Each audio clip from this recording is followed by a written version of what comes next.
Om Shanti.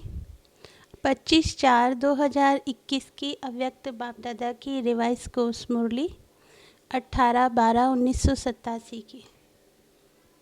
Title है कर्मातीत स्थिति की गुह्य परिभाषा।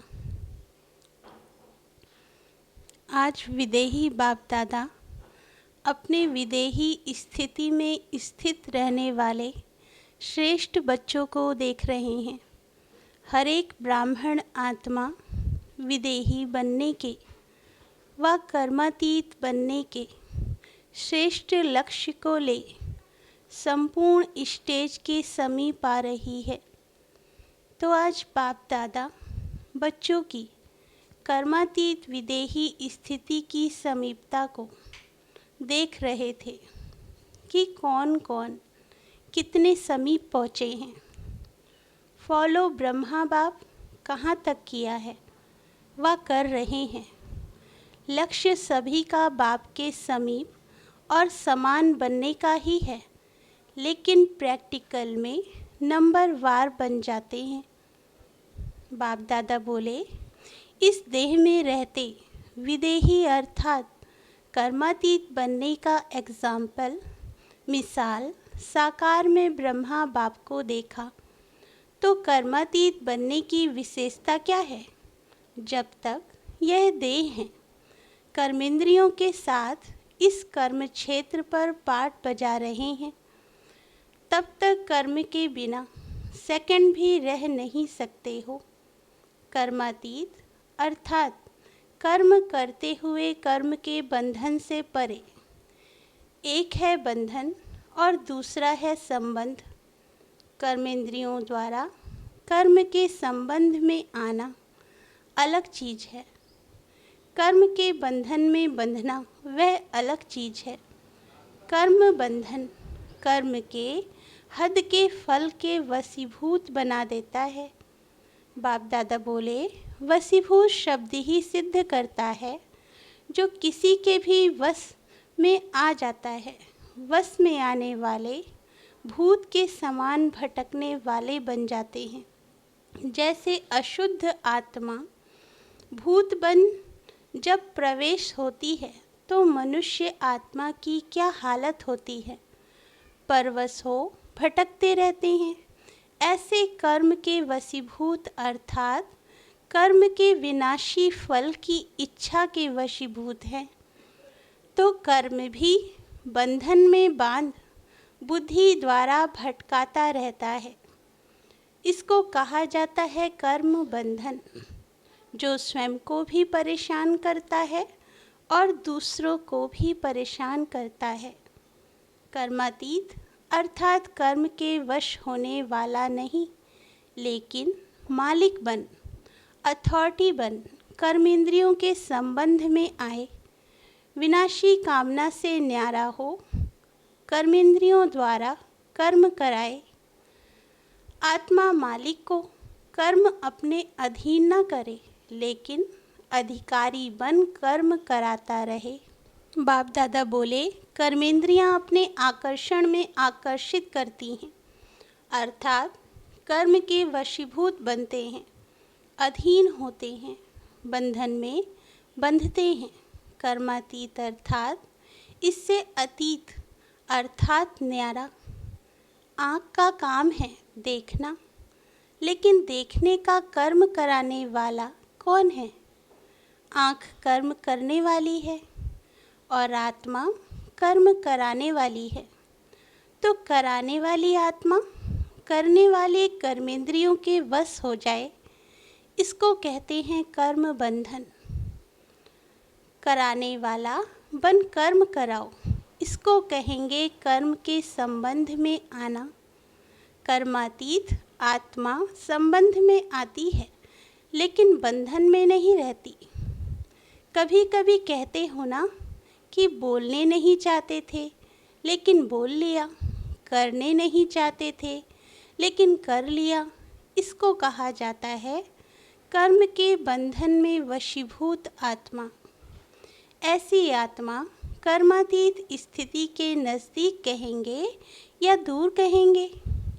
बाप दादा बोले, कर्मातीत अर्थात देह देह के संबंध, पदार्थ लौकिक चाहे अलौकिक, दोनों संबंध से, बंधन से अतीत अर्थात न्यारे। भल संबंध शब्द कहने में आता है देह का संबंध, देह के संबंधियों का संबंध, लेकिन देह में व संबंध में अगर अधीन है तो संबंध भी बंधन बन जाता है। संबंध शब्द न्यारा और प्यारा अनुभव कराने वाला है। आज की सर्व आत्माओं का संबंध बंधन के रूप में बदल गया है।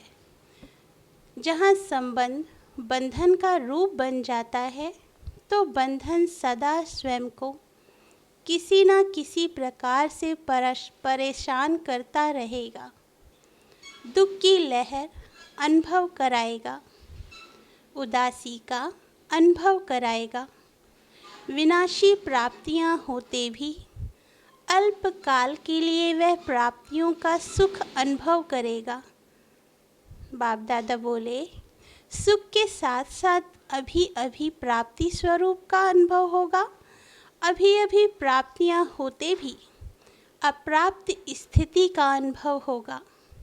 भरपूर होते भी अपने को खाली खाली अनुभव करेगा। सब कुछ होते हुए भी कुछ और चाहिए ऐसा अनुभव करता रहेगा। और जहाँ चाहिए चाहिए है वहाँ कभी भी संतुष्टता नहीं रहेगी। मन भी राजी, तन भी राजी रहे, दूसरे भी राजी रहें, यह सदा हो नहीं सकता। कोई ना कोई बात पर स्वयं से नाराज या दूसरों से नाराज ना चाहते भी होता रहेगा, क्योंकि नाराज अर्थात नाराज अर्थात राज को नहीं समझा। बाप दादा बोले, अधिकारी बन कर्मेंद्रियों से कर्म कराने का राज नहीं समझा तो नाराज ही होगा ना। कर्मातीत कभी नाराज नहीं होगा, क्योंकि वह कर्म संबंध और कर्म बंधन के राज को जानता है। कर्म करो लेकिन वशीभूत होकर नहीं, अधिकारी मालिक होकर करो। कर्मातीत अर्थात अपने पिछले कर्मों के हिसाब किताब के बंधन से भी मुक्त। चाहे पिछले कर्मों के हिसाब किताब के फलस्वरूप तन का रोग हो, मन के संस्कार अन्य आत्माओं के संस्कारों से टक्कर भी खाते हों, लेकिन कर्मातीत कर्म भोग के वश ना होकर मालिक बन चुकतू कराएंगे। कर्म योगी बन कर्म भोग चुकतू करना है। यह है कर्मातीत बनने की निशानी। योग से कर्म भोग को मुस्कुराते हुए सूली से काटा कर भस्म करना अर्थात कर्म भोग को समाप्त करना है। बाप दादा बोले, व्याधि का रूप न बने। जो व्याधि का रूप बन जाता है वह स्वयं सदा व्याधि का ही वर्णन करता रहेगा। मन में भी वर्णन करेगा तो मुख से भी वर्णन करेगा। दूसरी बात, व्याधि का रूप होने कारण स्वयं भी परेशान होगा और दूसरों को भी परेशान करेगा। वह चिल्लाएगा और कर्मातीत चला लेगा। कोई को थोड़ा सा दर्द होता है तो भी चिल्लाते बहुत हैं, और कोई को ज़्यादा दर्द होता है तो भी चिल्लाते हैं। कर्मातीत स्थिति वाला देह के मालिक होने के कारण कर्म भोग होते हुए भी न्यारा बनने के अभ्यासी हैं। बीच बीच में अशरीरी स्थिति का अनुभव बीमारी से परे कर देता है। जैसे साइंस के साधन द्वारा बेहोश कर देते हैं तो दर्द होते भी भूल जाते हैं, दर्द फील नहीं करते हैं, क्योंकि दवाई का नशा होता है। तो कर्मातीत अवस्था वाले अशरीरी बनने के अभ्यासी होने के कारण बीच बीच में यह रूहानी इंजेक्शन लग जाता है। इस कारण सूली से कांटा अनुभव होता है और बात फॉलो फादर होने के कारण विशेष आज्ञाकारी बनने का प्रत्यक्ष फल बाप से विशेष दिल की दुआएं प्राप्त होती हैं। बाप दादा बोले, एक अपना अशरीरी बनने का अभ्यास, दूसरा आज्ञाकारी बनने का प्रत्यक्ष फल बाप की दुआएं, वह बीमारी अर्थात कर्म भोग को सूली से कांटा बना देती है। कर्मातीत श्रेष्ठ आत्मा कर्म भोग को कर्म योग की स्थिति में परिवर्तन कर देगी। तो ऐसा अनुभव है वह बहुत बड़ी बात समझते हो? सहज है वह मुश्किल है? छोटी को बड़ी बात बनाना या बड़ी को छोटी बात बनाना, यह अपनी स्थिति के ऊपर है। परेशान होना व अपने अधिकारीपन की शान में रहना अपने ऊपर है। क्या हो गया, वह जो हुआ वह अच्छा हुआ, यह अपने ऊपर है। यह निश्चय बुरे को भी अच्छे में बदल सकता है, क्योंकि हिसाब किताब चुकता होने के कारण वह समय प्रति समय प्रैक्टिकल पेपर ड्रामा अनुसार होने के कारण कोई बातें अच्छे रूप में सामने आएंगी और कई बार अच्छा रूप होते हुए भी बाहर का रूप नुकसान वाला होगा। वाह, जिसको आप कहते हो यह इस रूप से अच्छा नहीं हुआ, बातें आएंगी। अभी तक भी ऐसे रूप की बातें आती रही हैं और आती भी रहेंगी, लेकिन नुकसान के पर्दे के अंदर फ़ायदा छिपा हुआ होता है। बाहर का पर्दा नुकसान का दिखाई देता है। अगर थोड़ा सा समय धैर्यवत अवस्था सहनशील स्थिति से अंतर्मुखी हो, देखो तो बाहर के पर्दे के अंदर जो छिपा हुआ है आपको वही दिखाई देगा। ऊपर का देखते भी नहीं देखेंगे। होली हंस होना। बाप दादा बोले, जब वह हंस कंकड़ और रत्न को अलग कर सकता है तो होली हंस अपने छिपे हुए फ़ायदे को ले लेगा, नुकसान के बीच फ़ायदे को ढूंढ लेगा।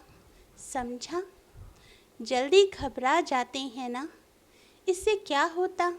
जो अच्छा सोचा जाता वह भी घबराने के कारण बदल जाता है, तो घबराओ नहीं।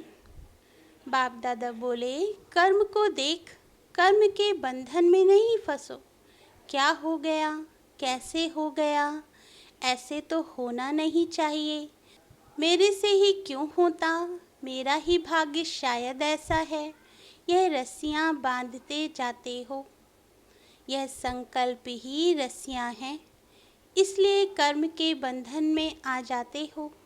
व्यर्थ संकल्प ही कर्म बंधन की सूक्ष्म रस्सियाँ हैं। कर्मातीत आत्मा कहेगी, जो होता है वह अच्छा है, मैं भी अच्छा, बाप भी अच्छा, ड्रामा भी अच्छा। ये बंधन को काटने की कैंची का काम करती है। बाप दादा बोले, बंधन कट गए तो कर्मातीत हो गए ना। कल्याणकारी बाप के बच्चे होने के कारण संगम युग का हर सेकंड कल्याणकारी है। हर सेकंड का आपका धंधा ही कल्याण करना है, सेवा ही कल्याण करना है। ब्राह्मणों का ऑक्यूपेशन ही है विश्व परिवर्तक, विश्व कल्याणी। ऐसे निश्चय बुद्धि आत्मा के लिए हर घड़ी निश्चित कल्याणकारी है। समझा? अभी तो कर्मातीत की परिभाषा बहुत है। जैसे कर्मों की गति गहन है, कर्मातीत स्थिति की परिभाषा भी बड़ी महान है और कर्मातीत बनना जरूरी है। बिना कर्मातीत बनने के साथ नहीं चलेंगे। साथ कौन जाएंगे जो समान होंगे। ब्रह्मा बाप को देखा, कर्मातीत स्थिति को कैसे प्राप्त किया। कर्मातीत बनने का फॉलो करना अर्थात साथ चलने योग्य बनना। आज इतना ही सुनाते हैं, इतनी चेकिंग करना, फिर और सुनाएंगे।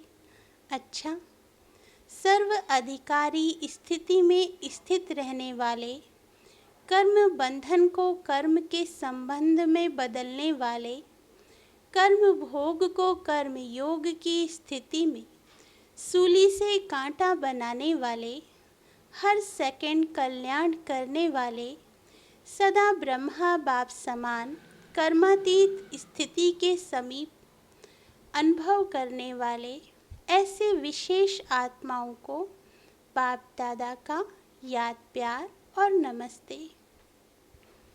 अव्यक्त बाप दादा की पार्टियों से मुलाकात। पहला, सदा अपने को समर्थ बाप के समर्थ बच्चे अनुभव करते हो। कभी समर्थ, कभी कमज़ोर, ऐसे तो नहीं। समर्थ अर्थात सदा विजयी। समर्थ की कभी हार नहीं हो सकती, स्वप्न में भी हार नहीं हो सकती। स्वप्न, संकल्प और कर्म सब में सदा विजयी, इसको कहते हैं समर्थ। ऐसे समर्थ हो क्योंकि जो अब के विजयी हैं बहुत काल से वही विजय माला में गायन पूजन योग्य बनते हैं। अगर बहुत काल के विजयी नहीं, समर्थ नहीं, तो बहुत काल के गायन पूजन योग्य नहीं बनते हैं। जो सदा और बहुत काल के विजयी हैं वही बहुत समय विजय माला में गायन पूजन में आते हैं, और जो कभी कभी के विजयी हैं वह कभी कभी की अर्थात 16,000 की माला में आएंगे। तो बहुत काल का हिसाब है और सदा का हिसाब है। 16,000 की माला सभी मंदिरों में नहीं होती, कहाँ कहाँ होती है। दूसरा, सभी अपने को इस विशाल ड्रामा के अंदर हीरो पार्टधारी आत्माएं अनुभव करते हो। आप सबका हीरो पार्ट है। हीरो पार्टधारी क्यों बने? क्योंकि जो ऊंचे ते ऊंचा बाप जीरो है उसके साथ पार्ट बजाने वाले हो। आप भी जीरो अर्थात बिंदी हो, लेकिन आप शरीरधारी बनते हो और बाप सदा जीरो है। तो जीरो के साथ पार्ट बजाने वाले हीरो एक्टर हैं। यह स्मृति तो सदा ही यथार्थ पार्ट बजाएंगे, स्वतः ही अटेंशन जाएगा। जैसे हद के ड्रामा के अंदर हीरो पार्टधारी को कितना टेंशन रहता है। सबसे बड़े ते बड़ा हीरो पार्ट आप सबका है। सदा इस नशे और खुशी में रहो। वह मेरा हीरो पार्ट जो सारे विश्व की आत्माएं बार बार हेयर करती हैं। यह द्वापर से जो कीर्तन करते हैं यह आपके इस समय के हीरो पार्ट का ही यादगार है। कितना अच्छा यादगार बना हुआ है। आप स्वयं हीरो बने हो, तब आपके पीछे अब तक भी आपका गायन चलता रहता है। अंतिम जन्म में भी आपका गायन सुन रहे हैं। गोपी बल्लभ का भी गायन है, तो ग्वाल बाल का भी गायन है, गोपिकाओं का भी गायन है। बाप का शिव के रूप में गायन है, तो बच्चों का शक्तियों के रूप में गायन है। तो सदा हीरो पार्ट बजाने वाली श्रेष्ठ आत्माएं हैं। इसी स्मृति में खुशी में आगे बढ़ते चलो। कुमारों से बाप दादा की मुलाकात। सहज योगी कुमार होना, निरंतर योगी कुमार, कर्म योगी कुमार। क्योंकि कुमार जितना अपने को आगे बढ़ाने चाहें उतना बढ़ा सकते हैं। क्यों? निर्बंधन है, बोझ नहीं है। और जिम्मेवारी नहीं है, इसलिए हल्के हैं। हल्के होने के कारण जितना ऊंचा जाना चाहे जा सकते हैं। निरंतर योगी सहज योगी हैं। यह है ऊंची स्थिति, यह है ऊंचा जाना। ऐसे ऊंच स्थिति वाले को कहते हैं विजयी कुमार। विजयी हो या कभी हार कभी जीत, यह खेल तो नहीं खेलते हो। अगर कभी हार कभी जीत के संस्कार होंगे तो एक रस स्थिति का अनुभव नहीं होगा। एक की लगन में मगन रहने का अनुभव नहीं करेंगे। दूसरा, सदा हर कर्म के कमाल करने वाले कुमार होना। कोई भी कर्म साधारण नहीं हो, कमाल का हो। जैसे बाप की महिमा करते हो, बाप की कमाल गाते हो, ऐसे कुमार अर्थात हर कर्म के कमाल दिखाने वाले। कभी कैसे वाले नहीं। ऐसे नहीं जहाँ कोई खींचे वहाँ खिंच जाओ। लुढ़कने वाले लोटे नहीं, कभी कहाँ लुढ़क जाओ कभी कहाँ। ऐसे नहीं, कमाल करने वाले बनो। अविनाशी अविनाशी बनाने वाले हैं। ऐसे चैलेंज करने वाले बनो। ऐसी कमाल करके दिखाओ जो हर एक कुमार चलता फिरता फरिश्ता हो।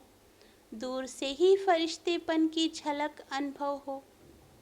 वाणी से सेवा के प्रोग्राम तो बहुत बना लिए, वह तो करेंगे ही, लेकिन आजकल प्रत्यक्ष प्रूफ चाहते हैं। प्रत्यक्ष प्रमाण सबसे श्रेष्ठ प्रमाण है। प्रत्यक्ष प्रमाण इतने हो जाएं तो सहज सेवा हो जाएगी। फरिश्तेपन की सेवा करो तो मेहनत कम सफलता ज़्यादा होगी। सिर्फ वाणी से सेवा नहीं करो, लेकिन मन वाणी और कर्म तीनों के साथ साथ सेवा हो। इसको कहते हैं कमाल। अच्छा, विदाई के समय चारों ओर के तीव्र पुरुषार्थी, सदा सेवाधारी, सदा डबल लाइट बन, औरों को भी डबल लाइट बनाने वाले, सफलता को अधिकार से प्राप्त करने वाले, सदा बाप समान आगे बढ़ने वाले और औरों को भी आगे बढ़ाने वाले। ऐसे सदा उमंग उत्साह में रहने वाले श्रेष्ठ आत्माओं को, स्नेही बच्चों को बाप दादा का बहुत बहुत सिक व प्रेम से याद, प्यार और गुड मॉर्निंग। वरदान। कदम कदम पर सावधानी रखते हुए पद्मों की कमाई जमा करने वाले पद्मपति भव। वरदान का सार है, बाप बच्चों को बहुत ऊंची स्टेज पर रहने की सावधानी दे रहे हैं, इसलिए अभी ज़रा भी गफलत करने का समय नहीं है। अब तो कदम कदम पर सावधानी रखते हुए कदम में पद्मों की कमाई करते पद्मपति बनो। जैसे नाम है पद्मा पदम भाग्यशाली, ऐसे कर्म भी हो। एक कदम भी पद्म की कमाई के बगैर न जाए तो बहुत सोच समझकर श्रीमत प्रमाण हर कदम उठाओ। श्रीमत में मनमत मिक्स नहीं करो। स्लोगन। मन को ऑर्डर प्रमाण चलाओ तो मन मना भव की स्थिति स्वतः रहेगी। अच्छा, ओम शांति।